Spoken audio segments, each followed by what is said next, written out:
vraies voix Sud Radio, 17h-19h, Judith Belair. Bonsoir. Bienvenue dans les vraies voix de l'été. Installez-vous, vous êtes sur Sud Radio. Pendant les 2 prochaines heures, on va prendre le temps de comprendre l'actualité ensemble.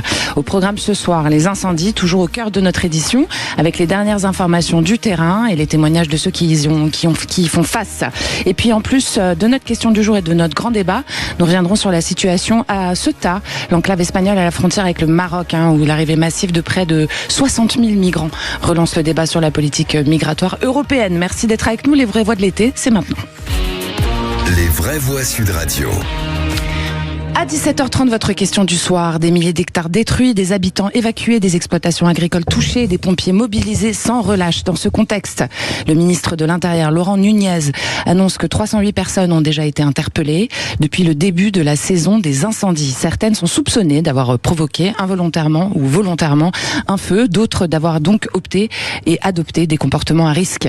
Le gouvernement promet d'être intraitable. Alors, une question qu'on vous pose sur YouTube, vous pouvez aller commenter, vous le savez, ou nous appeler au 0826 300 300. Faut-il durcir, selon vous, les sanctions contre les incendiaires? Et puis à 18h20, votre grand débat, les médiateurs réunis en Égypte poursuivent les discussions sur la deuxième phase de la trêve à Gaza. Selon Donald Trump, un accord a été trouvé prévoyant notamment le désarmement progressif du Hamas, le retrait de l'armée israélienne et le déploiement d'une force internationale, tandis que le président américain maintient la pression sur l'Iran en menaçant de représailles militaires, même si Israël n'a pas encore officiellement validé cet accord. On vous pose la question sur YouTube. Du coup, selon les mots du président américain, cet accord historique au Moyen-Orient, est-ce que, selon vous, cette annonce ouvre à une paix durable? Vous n'hésitez pas évidemment à commenter, à nous appeler au 0826 300 300. Vous le savez, Sud Radio, c'est votre radio. Allez, nos vraies voix du soir. Les vraies voix Sud Radio. J'ai le plaisir d'être à nouveau ce soir avec Thierry Blandinière. Bonsoir Thierry. Bonsoir Judith, bonsoir à tous. Thierry, vous êtes directeur général du groupe Invivo, président du CA Brive Rugby, auteur de Nourrir les raisons d'espérer pour l'agriculture française, édition Le Cherche Midi, livre que je recommande. C'est très instructif. Véronique Langlais, bonsoir. Bonsoir. C'est un plaisir de vous retrouver. C'est mieux quand votre micro il est ouvert. Vous êtes présidente du syndicat des bouchers de Paris, vice-présidente de l'Académie de la viande. Tout à fait. Et bouchère, aussi dans le 17e arrondissement à Paris. C'est la boucherie Messonnier. Exactement, merci beaucoup. Merci à vous. Et puis vous, Mickaël Sherman, bonsoir. Bonsoir, contente de vous retrouver aussi. Vous êtes conseiller municipal à Charenton-le-Pont et président de l'association Engagement France Solidarité. 0826 300 300, si vous voulez témoigner, n'hésitez pas sur votre retour à la maison, comment ça se passe après les incendies, comment vont vos animaux, est-ce que vous avez perdu votre maison, est-ce que ça va, est-ce que vous allez bien, tout simplement. Vous nous appelez, on est là pour vous entendre, c'est parti. Les vraies voix Sud Radio. Nous sommes avec Nathalie Leyondre. Bonsoir Nathalie. Bonsoir. Alors Nathalie, vous êtes maire d'Audange, en Gironde. Oui, tout à fait. Alors les habitants chez vous, ils ont pu regagner leur domicile depuis aujourd'hui en fait. Oui, les habitants ont pu regagner leur domicile depuis midi et j'en suis vraiment ravie. Il y a beaucoup d'émotions dans le retour de mes habitants. Les gens pleurent, sont heureux de rentrer chez eux. Et puis il y a la reprise des activités économiques, les commerces qui réouvrent, différents services. C'est extraordinaire cette émotion qu'il y a aujourd'hui sur ma ville. On imagine que c'est un grand soulagement aussi, global. Ah oui, Oui, la semaine a été une semaine entre parenthèses très difficile. Beaucoup d'inquiétude, beaucoup de peur avec ce méga feu. Puis ma ville, il n'y avait plus personne, plus d'activité. Je sentais les gens très inquiets à distance. On a essayé de beaucoup communiquer pour les rassurer, être auprès d'eux et se battre pour qu'ils puissent retrouver leur domicile et leur activité et reprendre leur vie. Alors, est-ce que vous êtes libérés ou est-ce que vous redoutez encore des petites reprises de feu? Parce qu'on sait qu'il y en a un à Blagon, c'est très proche dedans justement. Alors, il peut y avoir des petites reprises de feu, mais aujourd'hui, elles sont maîtrisées par les sapeurs-pompiers. C'est un soulagement, oui. C'est pour ça, d'ailleurs, que nous avons pu avoir le feu vert pour que les populations et les activités puissent reprendre dès aujourd'hui. Et c'est quoi les consignes que vous donnez à vos habitants, du coup, dans cette période qui est un peu incertaine encore Il faut toujours être prudent, de toute façon, en temps normal, mais encore plus maintenant. Être prudent, vigilant. Bien sûr, ne pas aller en forêt, c'est évident. Mais ma ville, elle est très très grande, elle fait 82 km². D'accord. Donc le centre-ville, c'est très grand, c'est 1,5 fois Bordeaux. Et notre centre-ville est très proche du bassin d'Arcachon. On a un magnifique petit port, donc de profiter du centre-ville, du port, des commerces et de retrouver la vie. Est-ce qu'on peut passer le message, comme on le fait pour pas mal de régions de Gironde et des Landes, etc., que finalement, quand ça sera vraiment stabilisé, on peut continuer à venir vous voir et que le tourisme peut reprendre, c'est important. Dès maintenant, nous sommes des îles touristiques, des îles balnéaires. Le bassin d'Arcachon, il est debout. Il y a eu des difficultés, mais dès maintenant, ma ville, moi j'ai un camping, j'ai les premiers visiteurs qui reviennent dès demain, les touristes, on les accueille à bras ouverts. Ils pourront bénéficier de toutes les infrastructures d'Audange et des autres communes du bassin d'Arcachon, bien sûr. Donc oui, nous sommes debout, nous sommes là et nous sommes des territoires d'accueil. Oui. Donc il faut passer le message. Bon vous-même Thierry, vous allez aller faire un petit tour dans la région. Oui. Donc du coup moi je descends demain. J'encourage tout le monde à me suivre. Voilà. Pas trop d'embouteillage quand même à la sortie de Paris, mais voilà. En tout cas, on vient vous voir. Voilà. On viendra tous vous voir. Soutient. Et ça nous fera plaisir. Avec plaisir. On a le plus grand bassin d'eau de mer d'Europe. C'est magnifique. Vous pourrez déguster des huîtres et profiter des restaurants et c'est magnifique. Je connais bien la région, donc franchement, je compatis et bravo pour votre courage parce que c'était pas facile. J'ai de la famille dans la région et je sais ce que vous avez vécu. Donc bravo, félicitations. Bien sûr les pompiers, toutes les forces vives, tous les bénévoles, les élus municipaux, les maires qui se sont battus partout, les personnels bien entendu. Donc on est vraiment très heureux de retrouver nos populations et on sent qu'il y avait vraiment une impatience et une nécessité que les gens reviennent. Véronique Langlais. Oui, moi j'ai une petite question. Est-ce qu'il y a un suivi psychologique pour les personnes qui ont été impactées justement psychologiquement ? Oui, nous on le propose, on va le proposer. Si les personnes de toute façon qui nous entendent ont besoin d'accompagnement, qui se rapprochent de leur ville, particulièrement de la ville d'Audange pour mes administrés, oui, bien sûr, on sent qu'il y a une fragilité, donc il ne faut pas hésiter à faire appel, bien sûr, aux professionnels de santé. Michael Sherman. Vous avez une question le maire. Pour Madame le maire. Madame le maire, bravo. En tout cas, c'est là où on voit aussi, et on sous-estime l'abnégation et le dévouement des élus locaux en France, qui sont à la fois des VRP de leur territoire, qui font la promotion de leur économie locale et en l'occurrence du tourisme. Donc tout ce que je peux vous dire, c'est un soutien humain, républicain, mais voilà, en tout cas vous êtes une femme et une élue de terrain qui connaît son sujet et en tout cas depuis le studio parisien de Sud Radio, on vous envoie des bonnes ondes. Ouais, tout à fait. Merci beaucoup Madame le maire. Ce qu'on fait, c'est l'humanité et l'humain, c'est indispensable. C'est beau, bravo.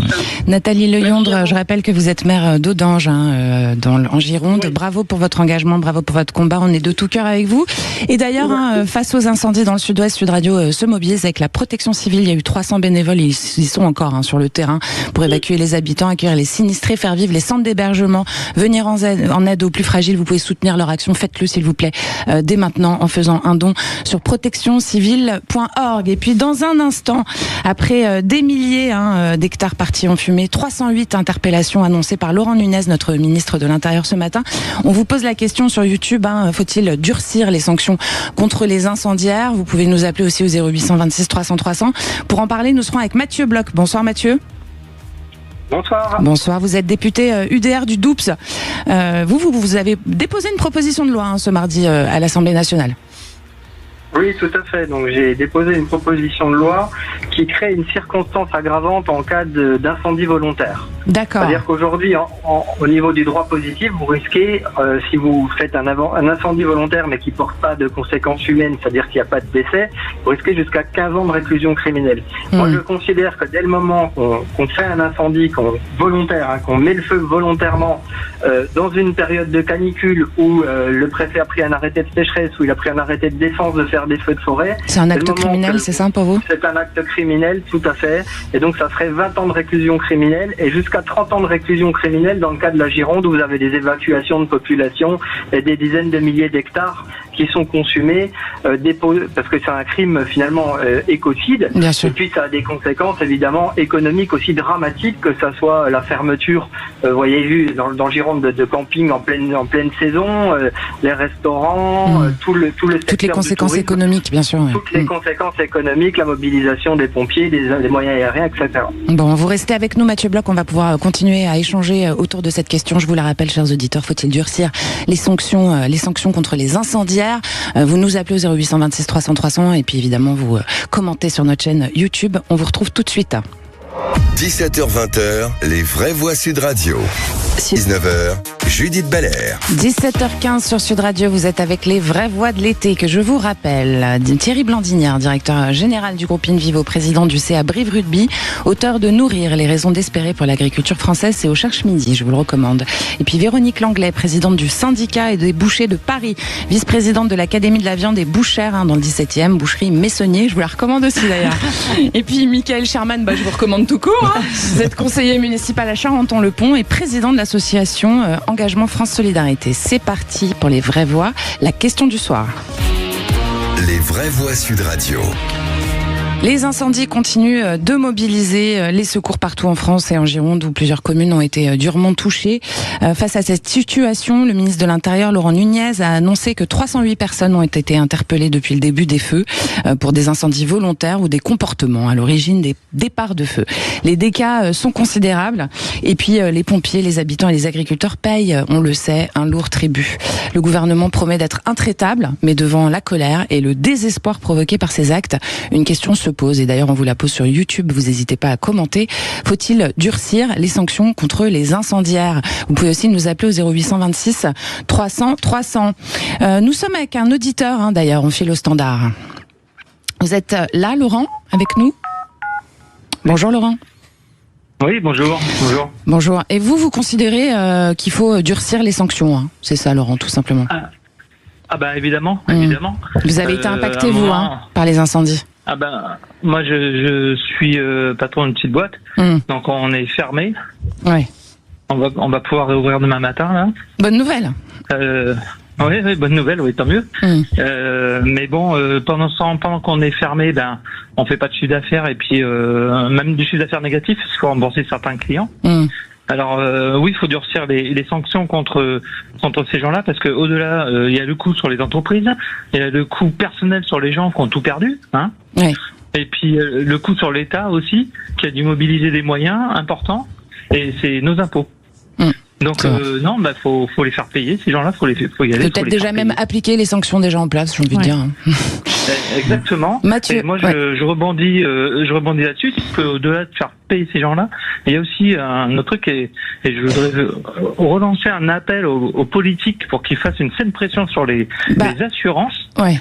Parce que c'est hyper important sur des communes comme la mienne où on n'a pas pu ouvrir, on a de la perte d'exploitation et on ne sera pas indemnisé la perte d'exploitation parce que nos établissements n'ont pas été brûlés. D'accord. Quand il n'y a pas de dommages matériels, on n'est pas. Alors, il y a des choses qui sont mises en place par l'État. Normalement, je crois, un report de 12 mois d'URSSAF, la mise en place du chômage partiel, 60% des salaires qui sont pris en charge. Ça règle pas le problème. Oui. Regardez, aujourd'hui, j'ai une grosse pensée pour les patrons de camping à Lacanau qui ont été évacués il y a deux jours, qui aujourd'hui réouvrent leur camping vide. Oui. Bien sûr. On fait quoi pour eux? Vous restez avec nous, Laurent. Merci pour votre témoignage. Justement, on est avec un politique, Mathieu Bloch, député UDR du Doubs. Mathieu, vous êtes toujours avec nous? Oui, je suis là. Oui, alors vous, comme on a commencé à le dire avant la coupure, vous avez déposé une proposition de loi ce mardi à l'Assemblée pour justement augmenter ces sanctions, par exemple passer de 15 ans potentiellement de prison à 20 ou 30, c'est ça que vous nous disiez. Encore quelques mots là-dessus, rapidement s'il vous plaît. Oui, tout à fait, mais c'est vraiment le principal de cette proposition de loi, c'est de créer une circonstance aggravante, c'est-à-dire que plus la responsabilité, plus le risque est élevé, plus la responsabilité est grande. On peut pas considérer que quelqu'un qui met le feu aujourd'hui en pleine période caniculaire, comme on la connaît depuis quelques semaines, il n'est pas conscient du risque que ça peut finir en drame national et qu'il va vraiment mettre le feu à toute la forêt. Donc je pense qu'il faut vraiment qu'on tienne compte du fait générateur de l'acte et pas seulement des conséquences. Parce que ça fait partie aussi de dire aux gens, attention là, maintenant si vous mettez le feu dans ces circonstances-là, vous risquez beaucoup plus. Bien sûr. On va écouter notre Premier ministre qui prenait la parole ce matin chez nos Non, on n'a pas le son, c'est pas grave. Eh ben, on va continuer ce débat avec vous, Thierry Blandinière. Quand on entend Mathieu Bloch qui nous parle de la mise en place de circonstances aggravantes pour ces gens effectivement qui mettent des feux. Alors effectivement, il y en a qui le font de manière criminelle, il y en a d'autres qui sont malades. On se le disait un peu hors antenne. On peut se poser la question de qui, quoi, comment, quoi. C'est ça le problème. Mais je pense. Il y a du préventif, forcément. Et puis aussi, il faut faire appliquer la loi, que les juges soient plus sévères aussi, parce qu'il y a toujours des circonstances atténuantes. Donc, on en parlait hors antenne, mais ça, c'est essentiel. Mais aussi le préventif et peut-être l'éducation civique qui manque à l'école aujourd'hui. Il me semble quand même que le civisme aujourd'hui a besoin d'être reconnu, et que dans l'éducation, dans la formation, dans les petites écoles, les grandes écoles jusqu'à l'université, reprendre des cours d'instruction civique. Et le lien au bien commun est essentiel. Et peut-être que l'éducation nationale aurait besoin de refaire un peu sa révolution pour éduquer sur le feu, par exemple, parce que parfois les gens sont complètement inconscients. Si vous avez une éducation civique qui explique que les dangers du feu à l'école, il y a peut-être une meilleure prévention, parce que du coup les gens comprennent vraiment ce qu'ils font. Mais si effectivement ils font ça pour faire les malins, parce qu'ils veulent faire plaisir à un copain, etc., et qu'il n'a pas cette éducation civique en tête, finalement il n'y aura pas le recul nécessaire pour résister quelque part et dire c'est une connerie, je fais pas. Vous voyez, donc on se laisse entraîner, quoi. On écoute notre ministre de l'Intérieur ce matin chez nos confrères d'RTL, Laurent Nunez. On est à 308 là ce matin avec les interpellations qui ont eu lieu en fin de journée et dans la nuit. Donc c'est évidemment un chiffre très élevé, surtout quand on sait que dans 2/3 des cas, on est sur des interpellations pour des motifs criminels, c'est-à-dire des mises à feu volontaires. Et pour ce qui est sur les 308 interpellés, on a, je crois, un peu plus de 120 mineurs, pour vous donner un ordre de grandeur. Alors justement, comme vous venez de le dire, Thierry Blandinière et Laurent Nunez le répète ce matin, sur les 308 interpellations, il y a 120 mineurs. Véronique Langlais, vous travaillez beaucoup avec des jeunes dans votre boucherie, notamment les apprentis, etc. C'est un de vos sujets. C'est vrai qu'on se rend bien compte qu'un jeune, quand il est pris en charge, qu'il est suivi, qu'il est éduqué de la bonne manière, peut-être qu'il a moins envie de faire ce genre de délit, de crime en fait, parce qu'on n'est pas sur du délit là, quand on va allumer un feu comme ça, que s'il est un petit peu laissé dans la nature, j'ai envie de dire. Oui, mais enfin, on a beaucoup d'enfants aussi, d'enfants, d'adolescents qui sont aussi livrés à eux-mêmes malheureusement. Et c'est vrai que le sujet, il se voit aujourd'hui sur les incendies, mais on peut voir aussi sur les manifestations, quand on a eu les gilets jaunes, le football, etc., où on voit beaucoup de jeunes qui sont complètement en errance. Aujourd'hui, je pense effectivement qu'il y a une prise de conscience aussi de l'État d'éduquer nos jeunes, d'avoir cette responsabilité aussi de ce qu'est le bien commun, de ce qu'est le respect aussi de la nature. Il faut quand même se dire que ça fait partie de notre patrimoine culturel, ça fait partie de notre richesse, la forêt. Et aujourd'hui, le sujet, c'est aussi, quand on fume une cigarette, de se dire, parce que je le vois dans Paris, naturellement, des gens qui lancent leurs cigarettes. Je pense qu'ils le font pas méchamment, mais il y a toute une rééducation aussi de nos gestes, et ça part effectivement dès la plus tendre enfance à l'école. Le respect du pompier aussi, on en a parlé. D'ailleurs, on est parvenu sur les disparitions des pompiers, mais pour moi, c'est un hommage ce matin. Mais il y a plus qu'un hommage en fait. Ils ont donné leur vie. Il y a quand même une responsabilité, parce que pour parler avec certains pompiers, il y a une perte aussi de vocation dans ce domaine-là. Alors là, c'est trop dur, quoi. On voit, c'est surtout qu'il faut travailler soir et week-end. C'est ça, Donc, il y a toute une prise de conscience, de profiter malheureusement de cet événement déplorable pour reprendre les rênes, finalement. Michael Sherman, les sanctions possibles pour un incendie involontaire, c'est jusqu'à 2 ans de prison et 30 000 euros d'amende. Jusqu'à 5 ans et 100 000 euros d'amende si la violation des règles de sécurité est délibérée. Et pour les incendies volontaires, on est jusqu'à 15 ans de réclusion criminelle, 150 000 euros d'amende et réclusion criminelle à perpétuité potentielle lorsqu'il entraîne la mort d'une ou plusieurs personnes. Le député Mathieu Bloch, lui, pense que ça ne suffit pas. Qu'est-ce que vous en pensez, vous ? Je pense que ça ne suffit pas, mais c'est surtout que les magistrats et les juges appliquent la loi avec fermeté. Aujourd'hui, j'invite tous les auditeurs à se pencher sur les décisions qui ont été prises les 10 dernières années sur des incendies majeurs, comme il y a eu notamment dans le Tarn ou en Seine-et-Marne. Les condamnations ne sont jamais allées au-delà de 18 mois, à chaque fois accompagnées de sursis. Et quand il y avait par exemple une condamnation, vous pouvez aller voir en Seine-et-Marne en 2018 et en 2026, donc cette année, des condamnations en Seine-et-Marne, même s'il y avait 10 mois de sursis, et soi-disant 8 mois ferme, il faut savoir que le prévenu et le condamné ne rentrent jamais en prison. Parce qu'il y a en France l'aménagement des peines, parce qu'il y a des juges qui s'occupent de l'aménagement de la peine et qui libèrent le jour même la personne qui a été condamnée. Donc, en fait, c'est un cinéma judiciaire où, certes, il est vrai que la justice n'a pas assez de moyens, mais ça serait bien que les magistrats, soit on leur donne des moyens, ils appliquent la loi, mais il y a un grand problème en France. Les policiers font un formidable travail. On a entendu le ministre de l'Intérieur qui semble volontariste, qui parle d'interpellation. Donc la police fait son travail et la justice, je pense, manque de moyens, mais je pense que la France a besoin de fermeté et d'autorité. Mathieu Bloch, quand vous entendez Michael Sherman, finalement, ça tombe sous le coup de ce que vous pensez aussi, quoi. C'est peut-être aussi que les juges n'appliquent pas assez, quoi. Alors bon, je vais pas tirer à boulet rouge sur le système judiciaire, mais la réalité, c'est vrai qu'il y a un chiffre qui est totalement frappant, et je rejoins les propos de ce monsieur. En France, le budget de la justice, c'est 0,20 points du PIB. Par exemple, chez nos voisins allemands, c'est 0,40. Ouais. Alors qu'on a une criminalité qui est toujours plus croissante. Alors en termes d'incendie, mais dans tous les autres domaines. Ce qui fait qu'on a une justice qui paraît totalement laxiste, et il y a un manque d'exécution pharaonique des peines, parce que on n'a pas de solution carcérale. On avait promis 25 000 places de prison, on en a eu tout juste 3 000. Nos prisons, quel que soit le territoire, c'est du 200% d'occupation, donc les magistrats n'ont pas de solution carcérale. Résultat, les juges de la détention et de la liberté, en effet, libèrent les gens et ils sont sous bracelet avant un an, dès qu'on a moins d'un an de prison ferme. Donc on voit qu'on a des leviers à actionner, donc le levier juridique, c'est ce qu'on fait nous les députés, mais il y a les moyens à donner à notre système judiciaire, bien évident, et puis rétablir les peines planchées quand même, une fois qu'on aura fait tout ça, pour dire aux magistrats, si on met 20 ans de prison, c'est pas pour vous mettiez 18 mois avec sursis, quoi. Ouais. Merci beaucoup Mathieu Bloch, on rappelle que vous êtes député UDR du Doubs, merci pour votre participation à ce débat aujourd'hui, merci aussi à notre auditeur, Laurent de Mérignac, on lui souhaite vraiment de la chance, et surtout du chiffre d'affaires qui revient. N'hésitez pas, on vous l'a dit, à aller faire vos vacances en Gironde, dans les Landes, etc. Il faut soutenir ces régions. Et pour terminer, les consultations et les résultats justement de cette consultation par Quentin Saunier. Et oui, puisqu'on vous pose cette question sur notre chaîne YouTube, faut-il durcir les sanctions contre les incendiaires? Et sondage qui fait quasiment l'unanimité, vous êtes 98% à répondre oui. Ah oui. Beaucoup de commentaires aussi. Sandrine qui nous dit les sanctions existantes sont déjà sévères, il faudrait simplement les appliquer. Et on a Baptiste qui nous dit on sait que les pyromanes vont recommencer dès qu'ils le peuvent, dans la plupart des cas, il faut donc la prison à vie. Dis donc, ils sont clairs, nos auditeurs. Allez, vous avez le droit d'être clair. Oui. D'ailleurs, parlons vrai sur Sud Radio, 0826 300 300. Si vous voulez commenter, vous n'hésitez pas à nous appeler. Et puis surtout, allez commenter sur notre page YouTube. Restez avec nous dans un instant, c'est le tour de table des vraies voix. À tout de suite. 17h-20h, les vraies voix Sud Radio. Sud Radio.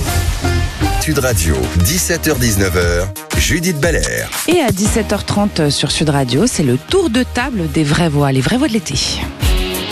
Les vraies voix Sud Radio. Et on commence avec vous Thierry Blandinière, vous allez nous parler de l'enjeu de souveraineté, notamment alimentaire, suite aux grandes crises mondiales à répétition. D'ailleurs, c'est un sujet que vous abordez dans votre livre, que je rappelle, Nourrir les raisons d'espérer pour l'agriculture française, édition Le Cherche Midi. Cette souveraineté, c'est vrai qu'on n'en entend pas beaucoup parler, mais elle est extrêmement importante. On entend parler déjà plus qu'avant. Pas assez, en tout cas. Mais en fait, c'est un mot qui a tout son sens aujourd'hui, et j'aimerais juste évoquer le sujet, puisque souveraineté aujourd'hui alimentaire, c'est pas acquis de bien se nourrir durablement. Avec la géopolitique que vous voyez aujourd'hui, les guerres en Ukraine, ce qui se passe en Iran, les impacts aussi sur les taxes, par exemple, aux États-Unis, de Trump, qui bloquent aussi certaines exportations et importations. Tout ça cumulé, ça fait beaucoup de choses, et quelque part, il faut que le consommateur français comprenne qu'à un moment, il y a un enjeu, notamment de bien se nourrir. Et bien se nourrir, c'est faire confiance à son agriculture et lui donner tous les moyens de produire plus, mieux et durable. Plus, mieux et durable, ça veut dire continuer l'agriculture de qualité, mais aussi quantitative, à un prix compétitif. Parce que l'enjeu du pouvoir d'achat est essentiel.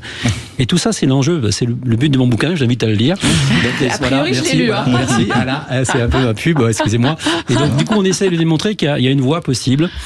Si on fait confiance, si on se fait confiance, si on sait se parler aussi avec les écologistes aussi sur ces dossiers qui sont très sensibles. La gestion de l'eau, c'est essentiel, on le sait.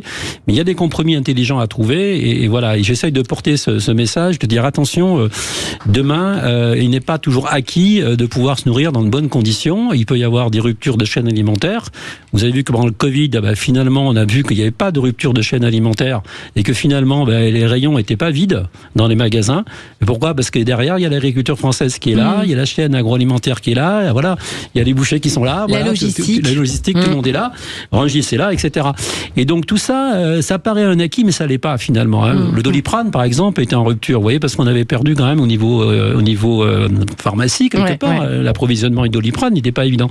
Donc je rappelle qu'on a encore une agriculture qui tient debout, une chaîne alimentaire qui tient debout, et c'est peut-être l'occasion d'en parler maintenant et de dire qu'est-ce qu'on peut faire pour la préserver, parce qu'avec les impacts climatiques que l'on vit aujourd'hui, avec les impacts de guerre et de géopolitique, cette chaîne alimentaire est fragilisée. Et donc voilà, c'est le message que j'aimerais passer aujourd'hui, c'est voilà, à l'ensemble des auditeurs, soutenez la filière française agricole. Tout à fait, soutenez la filière française et puis soutenez les bouchers, Véronique Langlais, les producteurs, les éleveurs, parce que quand on écoute Thierry, on se dit qu'on a tendance à oublier l'importance de cette souveraineté, justement, qui est vraiment une évidence. En fait, oui, mais ce que je voulais dire, c'est qu'on a perdu malheureusement le pouvoir d'achat pour l'alimentation parce qu'on a le logement qui est très cher, qui est quand même le premier poste. On a maintenant le carburant qui prend beaucoup ici dans le poste des ménages, mais il y a aussi un domaine qu'on n'imagine pas du tout, c'est le gaspillage alimentaire. Aujourd'hui, il y a 136 kilos de produits alimentaires par personne qui sont gaspillés. C'est énorme dans l'année, en partant de la chaîne alimentaire. Parce qu'on achète trop, c'est ça ? Voilà, parce qu'on achète trop, parce qu'on achète trop en amont, qu'on veut faire des économies en achetant des lots. Et je pense qu'aujourd'hui, encore, l'éducation, il faut en passer par l'éducation des enfants pour leur expliquer comment on doit se comporter par rapport à l'alimentation, les recettes, comment se nourrir tout simplement. Parce que les enfants sont aussi les citoyens de demain, mais ce sont aussi des forces de persuasion incroyables envers leurs parents. Et j'ai pour exemple la campagne Aime tes dents. Il y a 30 ans, on apprenait aux enfants comment se brosser les dents à l'école. Et aujourd'hui, on a les résultats. On a des enfants qui ont beaucoup moins de caries qu'il y a 40 ans ou 30 ans. Donc tout passe par l'éducation. Bien sûr. Michael Sherman, on se dit quand même que c'est quand même assez bizarre qu'on se saisisse pas d'un sujet qui joue sur l'avenir tout simplement de notre alimentation, quoi. C'est-à-dire comment on va faire derrière si on s'en saisit pas. J'ai envie de vous dire, on a les décideurs et les représentants qu'on mérite. Les Français, quand on voit le taux d'abstention qui vont pas voter et qui à chaque crise pandémique ou d'une guerre et on voit des décideurs et des gouvernants qui n'ont pas assuré, soit c'est un message à la relève de s'engager et de peut-être faire mieux que ceux qui sont à vous, un en message, poste. vous par exemple quoi. Moi, je parle à la relève plus jeune que moi maintenant. D'accord. Mais et au contraire, je pense que c'est important de sensibiliser nos jeunes à l'engagement. Moi, je vois dans ma propre ville des jeunes qui m'ont dit j'ai la flemme d'aller voter, alors qu'il y a des personnes qui sont battues pour le. Vous êtes à Charenton-le-Pont. Charenton-le-Pont, exactement. 42% d'abstention à Charenton-le-Pont. Voilà, donc c'est des choses qui arrivent où il faut que sur des sujets de souveraineté nationale, d'enjeux, et on pense à nos agriculteurs. Quand on voit le nombre de suicides d'agriculteurs qu'il y a en France, mais un agriculteur qui transmet un héritage, un patrimoine, qui travaille la terre, qui le fait pas pour attendre en retour, qui bien souvent ne se sert pas de salaire. Quand il arrive à un moment donné où il abandonne, où il pense qu'il n'y a plus aucune option, et que mettre fin à sa vie, c'est la seule option qu'il a, en abandonnant femme, enfants, etc., c'est vraiment qu'il est arrivé à un état de détresse psychologique alors que ce sont des guerriers et que ce sont des personnes qui ont un mental d'acier. Donc je pense que les agriculteurs ont été abandonnés, mais comme beaucoup de professions en France. Et je pense que on a oublié aussi ce que les agriculteurs ont apporté à la France, à son histoire. Quand il y avait notamment dans le maquis la résistance française, si c'est l'un des pays notamment qui a sauvé le plus de juifs et il y a eu le plus de rescapés juifs, c'est grâce à la résistance française et notamment aux agriculteurs. Et ça, on le dit rarement. Oui, bien sûr. Mais même maintenant avec les incendies, ils sont là en fait. C'est pour vous dire le parallèle. Mais oui, ils sont toujours là. Ce sont des résistants et des guerriers. Et on oublie de leur rendre hommage. Quel beau sujet, Thierry Blandinière. Oui, mais c'est une question de reconnaissance, en fait, c'est ça. Donc il faut les mettre à l'honneur. En fait, on les met à l'honneur que dans des moments difficiles. On dit tiens, les agriculteurs ont aidé les pompiers. Tiens, les agriculteurs ont fait ça. Tiens, ils ont protégé les paysages. Et puis après, on passe à autre chose. Après, on oublie, ouais. Et après, on les critique en disant regardez, ils montent sur Paris, ils bloquent les routes, ils utilisent des phytosanitaires. Donc il y a quand même un côté schizophrène aujourd'hui. Il faut réconcilier tout ça. J'ai l'impression. Il faut réconcilier cette société. Messieurs les politiques, il faut réconcilier. Allez, Véronique Lamblay, on va parler d'un coq, pas n'importe quel coq pour une bouchère d'ailleurs. Hein. Oui, mais c'est vrai qu'il y a un rapport justement. Je voulais vous parler du nouveau coq sur le maillot de l'équipe de France. Ouais. Est-ce que vous savez depuis combien d'années on a le coq sur le maillot de l'équipe de France? Vous allez me le dire, je pense. Oui, je vais vous le dire. En fait, le coq, il est apparu en 1920 lors des tournois olympiques à Anvers face à la Tchécoslovaquie. En 1904, à la création de l'équipe de France, on n'avait pas de coq, on avait un maillot blanc sans emblème.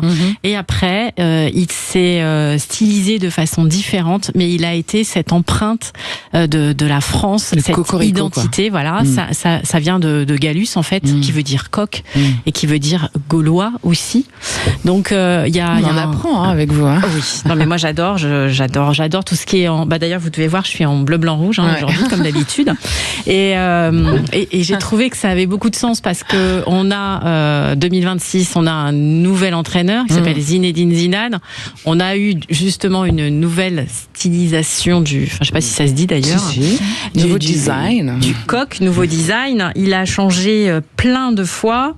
Et donc, qu'est-ce que ça représente? La fierté, le courage, la vigilance, la combativité, l'attachement à la nation. Donc ça représente tout ce que nous, Français, nous avons à cœur de défendre. Et je trouve que ça correspond encore, aux agriculteurs, parce qu'ils sont sur l'ensemble du territoire, les artisans aussi, et c'est le football et l'équipe de France de foot, c'est quand même quelque chose qui est censé nous réunir. Bien sûr. Et le fait qu'on ait le coq, c'est aussi pour moi un emblème fort, puisque je suis ambassadrice de la volaille de Bresse, qui est bleu, blanc, rouge, avec la crête, les pattes et les plumes, et la boucle est bouclée en fait. Tout simplement. Michael Sherman, quand on vous écoutait parler de ces jeunes, de ce gros pourcentage de jeunes qui votent pas finalement, etc., on se dit que si on les réintéresse à l'importance de la nation, justement, et de la solidarité autour d'un emblème, le coq, c'est un bon choix, quoi. Le coq, c'est un bon choix. Et je pense que le sport est un formidable vecteur de cohésion. Bien sûr. Et si on se rappelle la Coupe du Monde 98, ou même les dernières compétitions qui nous ont rendus fiers, on parlait un peu moins de politique, il y avait un peu plus d'unité, un peu moins de haine gratuite. Et donc les politiques l'ont bien compris parce que ils le récupèrent quand ils le peuvent, etc. Mais non, c'est évidemment. Une bonne vague. Hein, exactement. Mais en tout cas, oui, non. S'il y a des moments où on pouvait juste arrêter de faire de la com et juste être fier, parce que c'est pas honteux en fait, et c'est pas vulgaire d'être patriote et d'aimer son pays. Bien sûr. Et ça appartient pas à un parti politique. Non, absolument c'est pas raciste. C'est important de le dire. C'est une identité. Bien sûr. Thierry Blandinière, c'est la cohésion, le sport, etc. Évidemment, ça vous parle, puisque vous êtes président du CA de Brive. C'est sûr. Et puis je pensais au coq, mais j'ose pas sortir la phrase que sortait Coluche sur le coq. Allez-y, parlons vrai sur Sud Radio. Vous savez pourquoi les Français ont choisi le coq, disait Coluche? Parce que c'est le seul animal à chanter les pieds dans la merde. Et vous voyez, là, je vous remets dans l'humour des années 80. Il nous manque Coluche. Il y a peut-être un peu de sens derrière tout ça. Voilà. Bravo. Non, mais c'est sûr que la cohésion, je le fais sur Sud Radio, parce que c'est vraiment chez vous. Autrement, je ne vous dirai pas ailleurs. Mais ici, on peut tout dire. Voilà, je vous dis chez vous, parce qu'on peut tout dire. Voilà, c'est les grands. Non, mais c'est vrai que, moi, je suis plus dans le rugby, mais le rugby, c'est aussi la cohésion, l'engagement, et puis le défi physique, et le collectif aussi, parce que, plus que dans d'autres sports, dans le rugby, on ne peut pas vivre tout seul sur un terrain. Clairement. Donc, il faut avoir de la solidarité, de l'engagement, et c'est pas facile, donc parce que c'est une bataille, c'est une vraie bataille à mener, et voilà, physique et aussi de vitesse, et voilà, et donc c'est la formation, l'école de rugby, on dit l'école de rugby, école de la vie, donc on apprend ça, voilà.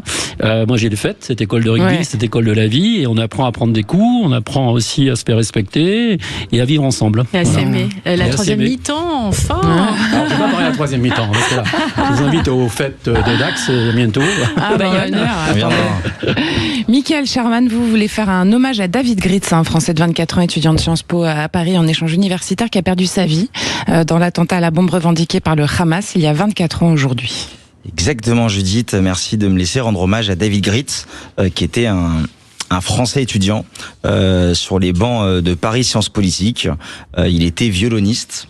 C'était un musicien. Il faisait même des concerts gratuits qu'il offrait pour des associations caritatives en région parisienne.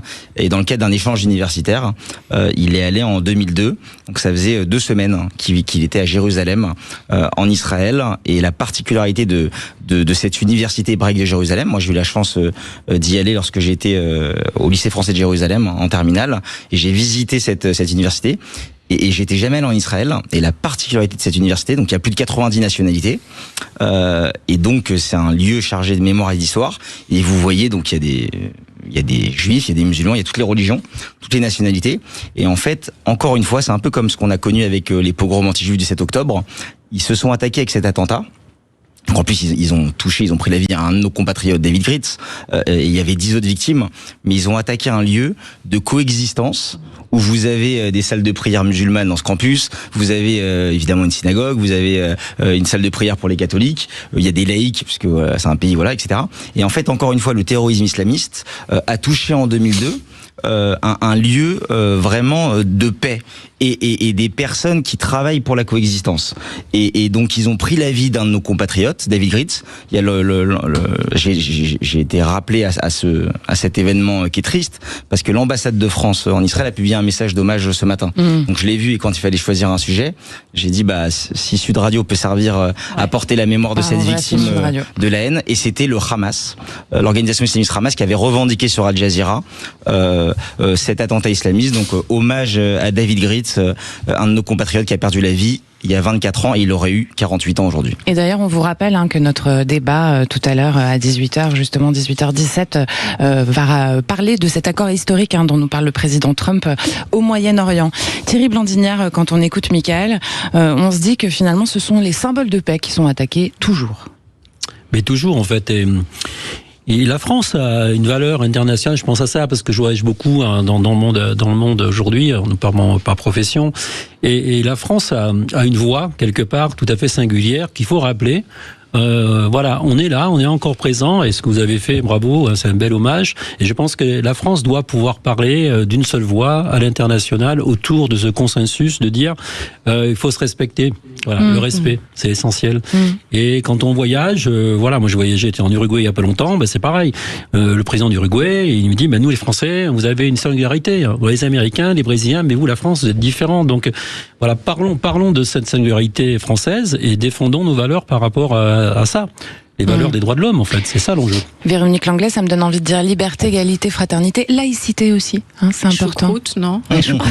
Ouais, choucroute à fond. Oui, non, mais je repense justement, j'avais un collier que j'ai toujours d'ailleurs, avec les religions principales. Oui, c'est Fort Peace, c'est ça ? Voilà, c'était... oui. Il y a l'islam, il y a la chrétienté, le judaïsme. Et il y avait il y a aussi le truc pour le bouddhisme. Oui. Et c'était marqué Peace, Love. C'est Fadia Oté qui fait ça. Et je me suis fait... Non, mais moi, je l'avais fait faire. Ah. Donc, il y a 30 ans. Et je me suis fait, entre guillemets, agresser dans le métro, à plusieurs reprises. À cause de ce collier. Par des extrêmes des 3 nationalités principales, en fait. Et c'est là que je vois que parfois, quand on prône la paix, qu'on prône la réunion, il y a toujours une petite minorité, mais c'est cette petite minorité qui fout le bordel. Pardonnez-moi. Merci en tout cas, Michael, pour cet hommage à David Gritz. On le rappelle, français de 24 ans, qui était étudiant à Sciences Po à Paris et qui a perdu sa vie dans un attentat du Hamas à Jérusalem il y a 24 ans, le 31 juillet 2002. Il aurait eu 48 ans. Effectivement, aujourd'hui, vous pouvez réagir à tout ce que vous entendez à l'antenne de Sud Radio. Vous le savez, Sud Radio, c'est votre radio. Vous nous appelez au 0800 26 300 300. Et puis, vous n'hésitez pas surtout à commenter sur notre chaîne YouTube. Puis, dans un instant, on vous demande, tiens, qu'est-ce que vous feriez, vous ? Si vous étiez ministre, qu'est-ce que vous feriez ? Vous allez le savoir. À tout de suite. 17h-20h, les vraies voix Sud Radio. Les vraies voix Sud Radio. 17h-19h, Judith Belair. À 17h47, on vous donne la parole sur Sud Radio. On vous demande qu'est-ce que vous feriez, comment vous projetteriez, quelles seraient vos 3 résolutions si vous étiez ministre ? Allez, c'est parti, 0826. Les vraies voix Sud Radio, si j'étais ministre. Qu'est-ce que je vais devenir? Je suis ministre, je ne sais rien faire. J'ai fait le geste et la voix en même temps, pardon Maxime. 0826 300 300, vous pouvez nous appeler évidemment pour donner vos idées. Aujourd'hui, on se demande ce que vous feriez si vous étiez ministre des Affaires étrangères. C'est un vrai sujet. On est avec Fabien qui nous appelle d'Albi. Oui, bonjour Julie. Bonsoir Fabien. Bonjour. Albi, c'est en Occitanie, hein? Tarn. Voilà. Ah, on en voit un qui connaît bien sa région. Alors, vous avez 3 propositions à nous faire en tant que ministre des Affaires étrangères. On vous écoute, Fabien. Alors, d'abord, ça serait renforcer l'influence de la France. Je redonne à la France. Alors, excusez-moi, je vous arrête 2 secondes. On vous entend très mal. Est-ce que vous pouvez vous mettre dans un endroit, vous rapprocher de votre micro, qu'on vous entende mieux, Fabien? Là, je me fais passer peut-être. Est-ce que là vous m'entendez mieux? Oui, beaucoup mieux. On vous écoute. Bon, mais parfait. Donc je disais, je renforcer l'influence de la France. Je redonnerai à la France une voix forte sur la scène internationale, en renforçant notre présence diplomatique et en développant nos partenariats stratégiques. Très bien. L'objectif serait que la France pèse davantage dans les grandes décisions internationales, que ce soit sur la paix, le climat, le commerce ou les nouvelles technologies aussi. D'accord. Écoutez, jusqu'ici tout va bien. On continue. Deuxième proposition. Si ça vous va, je continue. Donc, mieux protéger les Français à l'étranger. Oui. Donc je renforcerai les moyens des ambassades et des consulats pour mieux accompagner les Français vivant ou voyageant à l'étranger. Qu'est-ce qui vous fait dire ça? Parce que vous pensez que c'est pas assez fait? Et non, je pense qu'ils n'ont pas assez de moyens. On a vu des cas justement, est-ce qu'ils sont, soit on n'a pas de nouvelles, soit on ne sait pas comment, ils sont pas ramenés en France. Et je pense que les moyens sont trop légers. Je pense que la volonté est bonne. Voilà, par exemple. D'accord. Notamment des otages. Mais voilà. Donc c'est qu'en cas de crise, de catastrophe naturelle, j'ai l'impression que voilà, il faut pouvoir les rapatrier assez rapidement, quoi. C'est vrai. Allez, votre 3e proposition. Donc faire de la diplomatie un outil de prévention des conflits. Est-ce que c'est pas déjà le cas, ça? J'investirais davantage en fait dans la médiation et dans le dialogue. Vous pensez que ça manque? Je pense vraiment que ça manque. Et puis en étant plus diplomate, ça coûterait quand même beaucoup moins cher qu'une intervention militaire, quoi. Ouais, c'est sûr. Alors, juste pour rebondir sur votre protection des Français à l'étranger, on pense à notre confrère Christophe Glaise, qui est en Algérie depuis un bout de temps, à cause d'un reportage pour SoFoot réalisé sur un club de foot de Kabylie. On pense fort à lui. Thierry Blandinière, quand vous écoutez notre auditeur, sur renforcer l'influence de la France, on parle de souveraineté, ça se joue aussi à l'international, évidemment.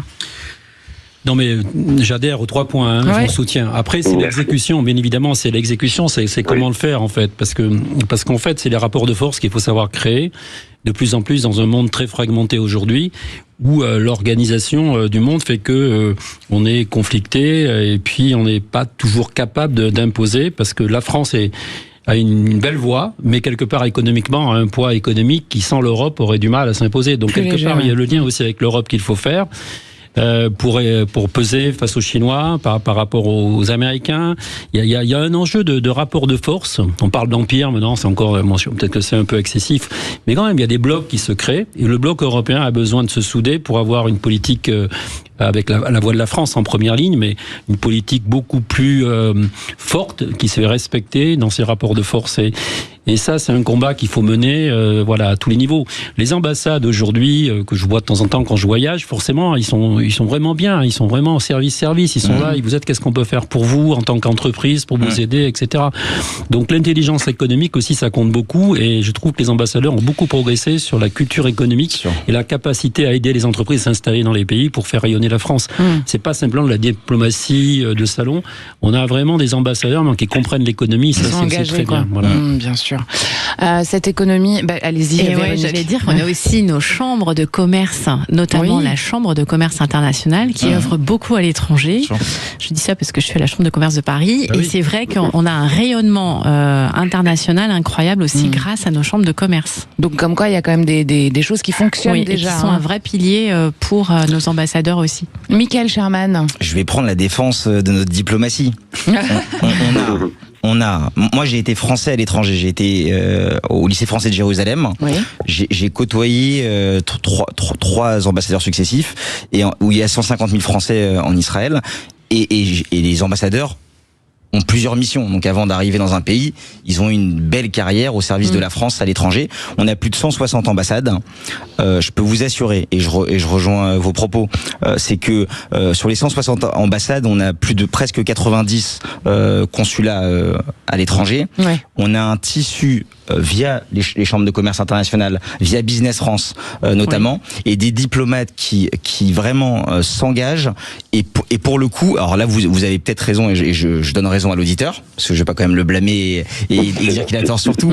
Mais ce qui est vrai, c'est que ils font des grandes réalisations avec peu de moyens. Parce que comparé à 160 ambassades, il y a un budget de 3 milliards 500 millions à peu près.